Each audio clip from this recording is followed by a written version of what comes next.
एक बार एक बहुत बड़ा नेता एक साधु के छोटे से आश्रम में गया। वह साधु के बारे में बहुत सुना था, तो उसके मन में आया कि मैं एक बार जा करके देखता हूँ कि लोग उसकी इतनी तारीफ क्यों करते हैं। जब वह उस आश्रम में गया तो वहाँ पर एक छोटा सा कमरा था जहाँ पर एक कालीन बिछा हुआ था। वहाँ पर कुछ लोग नीचे बैठे हुए थे और साधु जी सामने बैठे हुए थे। कुछ सवाल जवाब चल रहा था। वह नेता उस आश्रम में आया और उस नेता के साथ में 4 बॉडीगार्ड भी थे और उसकी यह आदत थी कि जहाँ पर भी वह जाता था लोग अपनी जगह से खड़े हो जाते थे और उसकी तरफ देखते थे, हाथ जोड़ते थे और सर झुकाते थे। लेकिन यहाँ पर ऐसा कुछ भी नहीं हुआ। साधु व्यस्त होने के कारण उसकी तरफ देखा तक नहीं। तभी नेता को कि यह मेरी बेइज्जती है और वह इस बात से गुस्सा हो गया। नेता ने थोड़ा गुस्से से साधु की बात को बीच में काटते हुए कहा कि मैं आपसे कुछ कहना चाहता हूँ। साधु ने उसकी तरफ देखा और बोला, आप थोड़ी देर रुकिए, पहले मैं इनके सवाल का जवाब दे दूं, उसके बाद मैं आपसे बात करता हूँ। तब तक आप अगर चाहे तो आप बैठ सकते हैं।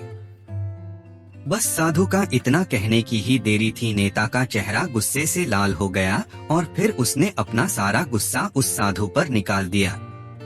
अभी तक वह नेता बहुत तमीज से आप कह करके बात कर रहा था, लेकिन अब वह तू तड़ाक पर उतर आया। नेता ने उस साधु को कहा, तुझे पता भी है मैं कौन हूँ और तू किससे बात कर रहा है? साधु ने उसकी तरफ देखा और कहा, मुझे इससे कोई फर्क नहीं पड़ता है कि आप कौन हैं, लेकिन आप जो कोई भी है, अगर आप चाहते हैं कि मैं आपके सवाल का जवाब दूं या आपसे बात करूं तो आपको कुछ देर रुकना होगा। और साधु की यह कहते हैं नेता गुस्से से पागल हो गया और वही सबके सामने चीखने चिल्लाने लग गया। अब मैं तुझे तेरी असली औकात दिखाऊंगा। तूने मुझसे पंगा ले करके ठीक नहीं किया। तुझे पता भी है मैं तेरे बारे में क्या सोचता हूँ। साधु ने फिर से नेता की तरफ देखा और बड़े ही प्रेम से कहा कि मुझे इससे कोई फर्क नहीं पड़ता कि आप मेरे बारे में क्या सोचते हैं। आप जो चाहे वह मेरे बारे में सोच सकते हैं।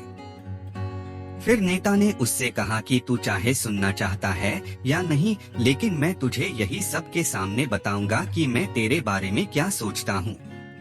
तू कोई साधु नहीं है, तू एक बहुत ही घटिया इंसान है। तू एक ढोंगी है, पाखंडी है और यहाँ पर जितने भी लोग बैठे हैं उन सबको बेवकूफ बना रहा है।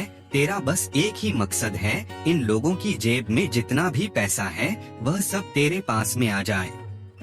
तू अपने फायदे के लिए इन लोगों का इस्तेमाल कर रहा है और अब मैं तुझे नहीं छोड़ने वाला हूँ। पूरी दुनिया के सामने तेरा पर्दाफाश करके रहूंगा। लेकिन उसके इतना बोलने के बाद भी हल्की सी मुस्कान उस साधु के चेहरे पर बनी ही रही। यह देखकर वह और भी तिलमिला गया और उसने कहा, अब बहुत हो गया। अब मैं यहाँ 1 मिनट भी नहीं रुकने वाला, लेकिन अभी भी तेरे पास मौका है। अगर मुझसे माफी मांगनी है या मुझसे कुछ कहना है तो कह सकते हो।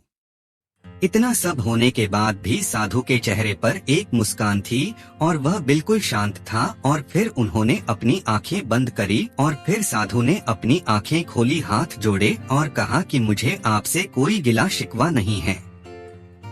आपके लिए मेरे मन में कोई भी गलत ख्याल नहीं है। जो भी मेरे बारे में आपने कहा वह आपकी अपनी सोच थी, तो मुझे आप में कोई भी बुराई नजर नहीं आती है। मुझे आप बहुत ही भले इंसान लग रहे हैं। और साधु के इतना कहते ही नेताजी का दिमाग 7वें आसमान पर पहुंच गया। उसके चेहरे पर एक अजीब सी खुशी थी, क्योंकि उस साधु ने वही कहा जो बाकी सब लोग उस नेता को कहते हैं। और वह खुशी खुशी उस आश्रम से अपने घर की तरफ चला गया और जाकर के अपने पिताजी के साथ में बैठ गया। उसके पिताजी ध्यान में थे।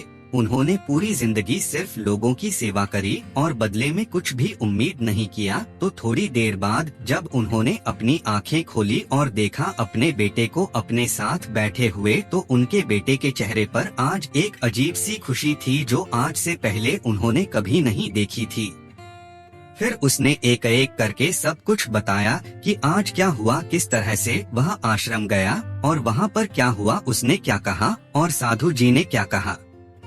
जब उसके पिताजी ने पूरी बात सुनी तो थोड़ा सा मुस्कुराए और अपने बेटे को देख करके बोले कि उन्होंने तुम्हारी तारीफ नहीं करी, क्योंकि उन्होंने वह नहीं कहा कि जो तुम हो, उन्होंने वह कहा कि जो वह खुद है, और तुमने जो भी कुछ उनको कहा वो नहीं कहा कि जो वो है, बल्कि तुमने वह कहा जो तुम खुद हो।